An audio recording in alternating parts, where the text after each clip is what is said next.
जय श्री राधे कृष्णा राधे राधे। समस्त देशवासियों को निर्जला एकादशी भीमसेनी एकादशी की बहुत बहुत हार्दिक बधाई एवं अनंत शुभकामनाएं। भगवान श्री लक्ष्मी नारायण का आशीर्वाद आप सभी के जीवन पर सदा सर्वदा बना रहे। प्रिय भक्तगणों, आज की इस वीडियो में हम ज्येष्ठ माह के शुक्ल पक्ष की निर्जला एकादशी के विषय में बात करेंगे। आज हम आपका भ्रम दूर करेंगे कि आपको निर्जला एकादशी व्रत कब रखना है, 17 जून या फिर 18 जून को। लेकिन वीडियो को पूरा देखिएगा, तभी आपकी कंफ्यूजन दूर होगी।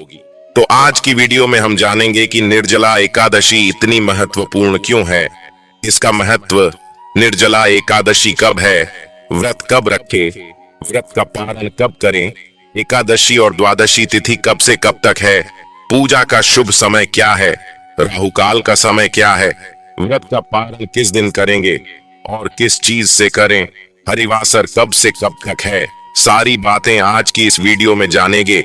तो आप अंत तक वीडियो में बने रहे। नमस्कार दोस्तों, स्वागत है आप सभी का एक बार फिर से आपके पसंदीदा चैनल हिंदू रिलीजियस टेल्स में। दोस्तों, वीडियो शुरू करने से पहले एक बार पूरी श्रद्धा के साथ कमेंट सेक्शन में लिखें, जय श्री हरि विष्णु। भगवान हरि की कृपा आप पर सदैव बनी रहेगी और वीडियो को लाइक करके चैनल को सब्सक्राइब अवश्य कर लें। प्रिय भक्तगणों, साल की सबसे बड़ी एकादशी निर्जला एकादशी होती है और इस एकादशी को भीमसेनी एकादशी भी कहा जाता है और इसे पांडव एकादशी के नाम से भी जाना जाता है, जो कि ज्येष्ठ माह के शुक्ल पक्ष में आती है। वैसे तो पूरे वर्ष में 24 एकादशी आती है, लेकिन जिस वर्ष अधिक मास आता है, पुरुषोत्तम मास आता है, उस साल 2 अधिक एकादशी होती है, यानी कुल मिलाकर के उस साल 26 एकादशी होती है।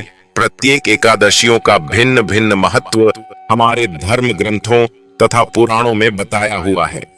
ज्येष्ठ माह के शुक्ल पक्ष की निर्जला एकादशी का व्रत करने से पूरे साल की 26 एकादशियों का संपूर्ण पुण्य प्राप्त होता है। यदि आप पूरे वर्ष एकादशी का व्रत नहीं कर पाते हैं, तो आपको निर्जला एकादशी का व्रत अवश्य करना चाहिए।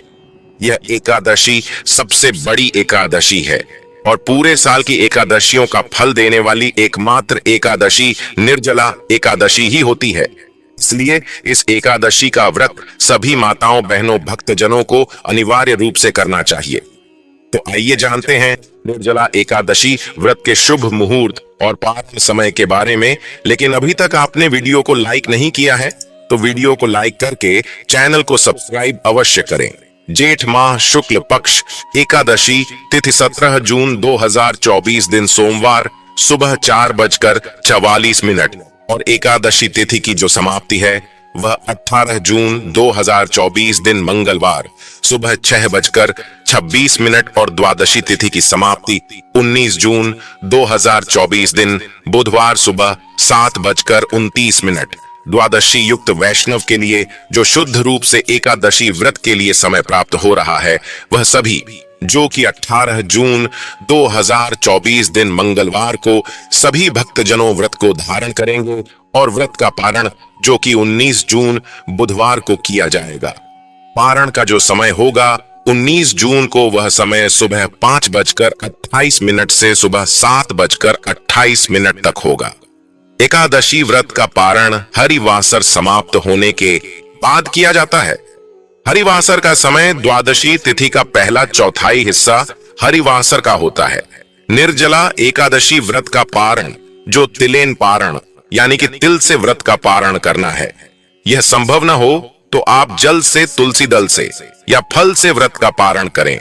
एकादशी तिथि का जो सूर्योदय का समय है, वह समय सुबह 5:08 और सूर्यास्त का समय 6:50। ब्रह्म मुहूर्त का समय होगा, वह समय सुबह 4:03 से सुबह 4:43 तक होगा। योग जो शिव योग होगा, रात्रि 9:39 तक, उसके बाद सिद्ध योग होगा। 18 जून को जो कि त्रिपुष्कर योग बन रहा है, जो कि दोपहर 3:56 से शुरू होकर के अगले दिन सुबह 5:24 तक होगा। नक्षत्र जो कि स्वाति नक्षत्र दोपहर 3:56 तक होगा।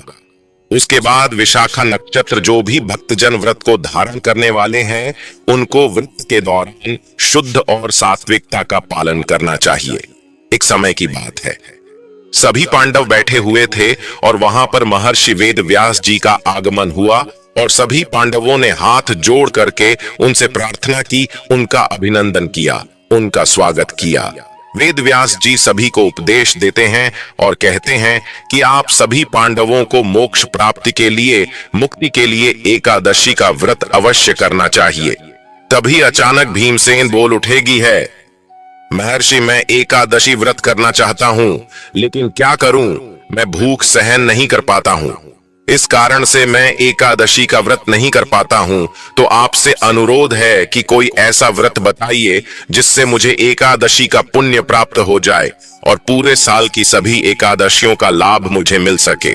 तब महर्षि वेद व्यास जी कहते हैं कि हे भीमसेन, मैं तुम्हें बताता हूं कि ज्येष्ठ माह के शुक्ल पक्ष की जो एकादशी होती है उसका नाम निर्जला एकादशी है। यदि तुम पूरे वर्ष की सभी एकादशी का व्रत नहीं कर पाते हो और केवल निर्जला एकादशी का व्रत कर लोगे तो पूरे साल की सभी एकादशियों का फल तुम्हें प्राप्त हो सकेगा। तो महर्षि वेद व्यास जी की आज्ञा के अनुसार भीमसेन ने ज्येष्ठ माह के शुक्ल पक्ष की एकादशी व्रत को धारण किया और उस दिन निर्जला एकादशी का व्रत किया और अगले दिन व्रत का पारणा किया, जिससे उसे संपूर्ण एकादशियों का पुण्य प्राप्त हो चुका था।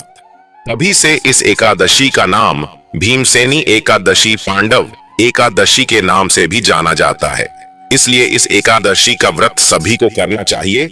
या एकादशी हालांकि थोड़ी कठिन है क्योंकि अन्य एकादशियों में फलाहार कर पाते हैं, लेकिन निर्जला एकादशी में किसी भी परिस्थिति में आप जल नहीं पी सकते हैं क्योंकि यह निर्जला एकादशी है और इस एकादशी में आप फलाहार भी नहीं कर पाते हैं, अन्न का भी आपको सेवन नहीं करना है। यानी निर्जला एकादशी में बिना फलाहार के, बिना जल के और बिना कुछ खाए पिए इस व्रत को धारण करना होता है। तभी एकादशी का पूरा पूरा पुण्य आपको प्राप्त हो सकेगा। इस दिन जलदान का बहुत महत्व बताया गया है।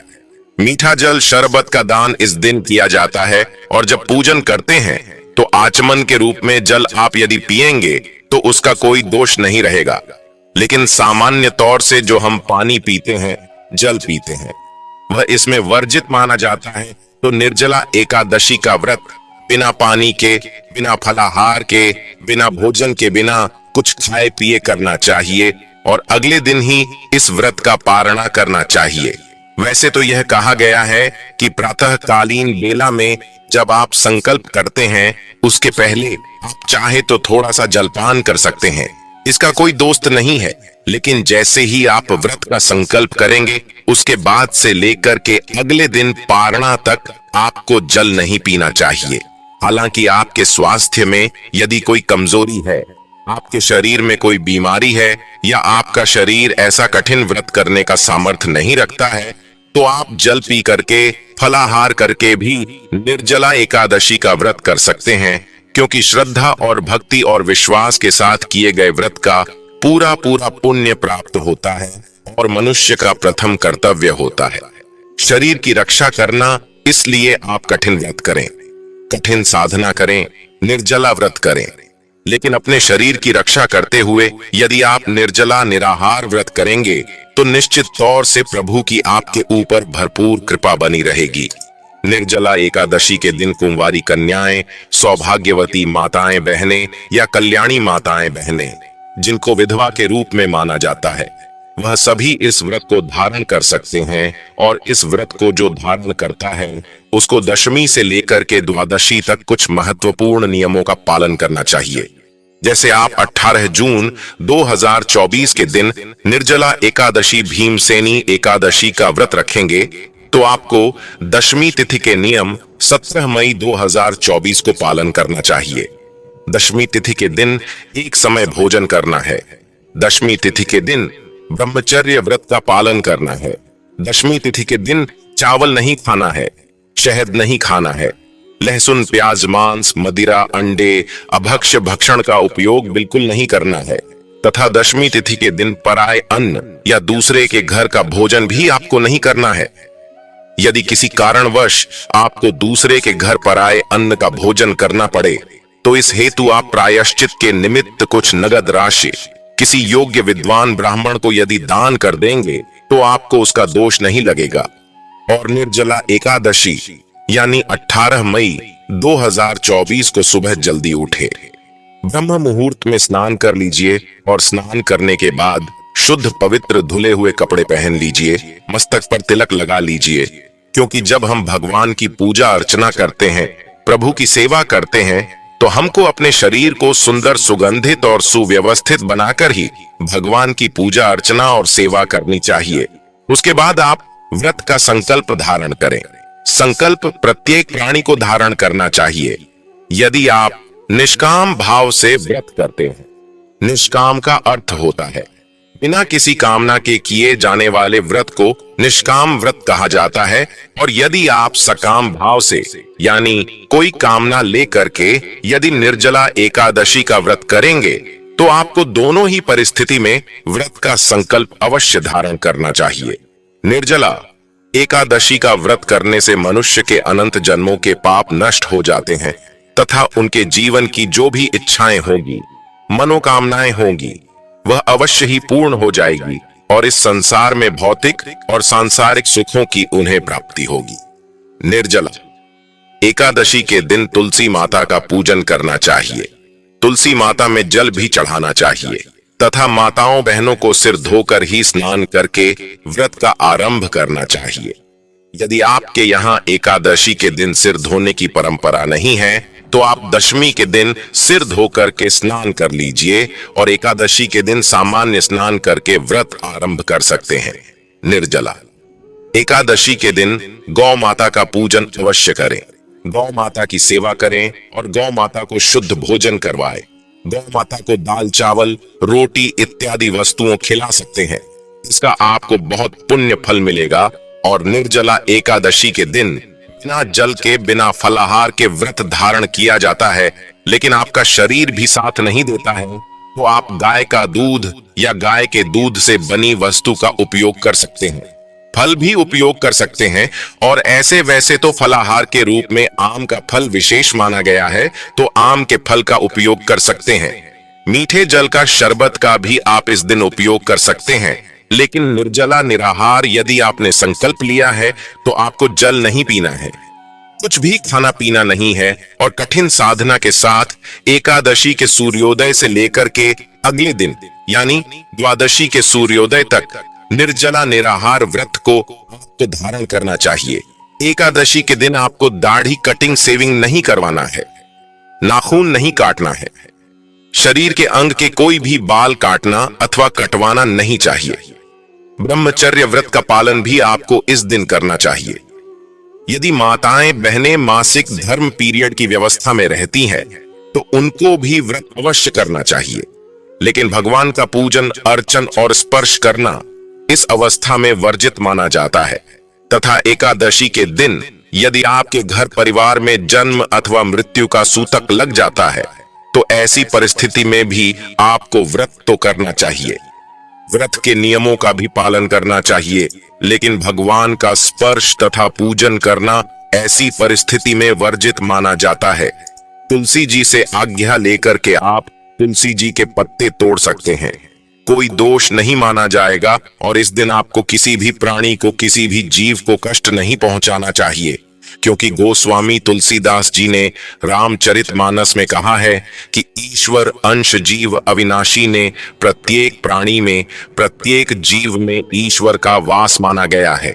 इसलिए आपको इस दिन किसी भी प्राणी को, किसी भी जीव को कष्ट नहीं पहुंचाना चाहिए, किसी भी मनुष्य का दिल नहीं दुखाना चाहिए। और आपको इस दिन किसी भी प्रकार से कोई गलत कर्म, अनैतिक कार्य अथवा पाप कर्म बिल्कुल नहीं करना चाहिए। हमारे धर्म ग्रंथों और पुराणों में 3 प्रकार के पाप बताए गए हैं, कायिक, वाचिक और मानसिक। कायिक अर्थ होता है शरीर के द्वारा किए जाने वाले पाप को कायिक कहा जाता है, और दूसरा वाचिक का अर्थ होता है वाचिक वाणी के द्वारा। जब हम गलत शब्द का उपयोग करते हैं उसे वाचिक पाप कहा जाता है। और तीसरा होता है मानसिक पाप। मानसिक का अर्थ होता है मन में यदि गलत विचार आते हैं, गलत अवधारणा उत्पन्न होती है, तो उसे मानसिक पाप कहा जाता है। तो आपको किसी भी प्रकार से इस दिन गलत कर्म, पाप कर्म बिल्कुल नहीं करना चाहिए। अधिक से अधिक इस दिन आपको भगवान का भजन कीर्तन करना चाहिए, भगवान नाम का उच्चारण करना चाहिए। कलयुग में जितना अधिक हो सके उतना प्रभु का नाम उच्चारण करें, भगवान के पवित्र स्तोत्रों का पठन पाठन करें, भजन करें, कीर्तन करें, क्योंकि अन्य युगों में कठिन साधना से, तपस्या से ईश्वर की प्राप्ति होती थी, लेकिन कल युग में सबसे सरल यदि कोई कार्य है, भक्ति का सबसे सरल यदि कोई मार्ग है, तो वह नाम जाप है। और आपको एकादशी के दिन भगवान के पवित्र मंत्रों का भी जाप करना चाहिए। ओम नमो भगवते वासुदेवाय नमः, यह 12 अक्षर मंत्र का जाप करें, या श्री कृष्णम शरणम मम अक्षर मंत्र का जाप करें, श्री कृष्णाय नमः या अन्य कोई भी गुरु मंत्र या इष्ट मंत्र का यदि आप निर्जला एकादशी के दिन जाप करेंगे, पाठ करेंगे, तो आपको महान पुण्य फल की प्राप्ति हो सकेगी। और एकादशी के दिन में सोना वर्जित माना जाता है। रात्रि के समय जागरण करने का भी विधान है। यदि आप पूरी रात जाग करके भगवान का भजन कीर्तन करते हैं तो अति उत्तम रहेगा, लेकिन किसी कारणवश यदि आप पूरी रात्रि जागरण नहीं कर पाते हैं, तो ऐसी अवस्था में जितना आपका सामर्थ्य हो, जितनी आपकी शक्ति हो, उतना जागरण करके आपको भगवान का भजन कीर्तन अवश्य करना चाहिए। और एकादशी व्रत वाले दिन निर्जला एकादशी व्रत कथा अवश्य करना चाहिए। व्रत कथा हमेशा ब्राह्मण के मुख से सुनना उत्तम होता है, क्योंकि जब हम ब्राह्मण के मुख से कथा का श्रवण करेंगे तो साक्षात श्री नारायण के मुख जैसा ही हमें कथा श्रवण करने का पुण्य फल प्राप्त हो सकेगा। और कथा सुनने के बाद ब्राह्मण को यथाशक्ति दक्षिणा प्रदान करें। और अगले दिन जब हम पारणा करते हैं, उस समय ब्राह्मण को भोजन करवाने का विधान है। अन्नदान भी आप कर सकते हैं। वस्त्रदान, गोदान का भी बहुत अधिक पुण्य है। वैसे भी साल की सबसे बड़ी निर्जला एकादशी होती है, और इस दिन जल से भरा हुआ कलश यानी मटके का दान करना बहुत शुभ माना गया है। इसी के साथ आम का फल भी इस दिन दान करना चाहिए।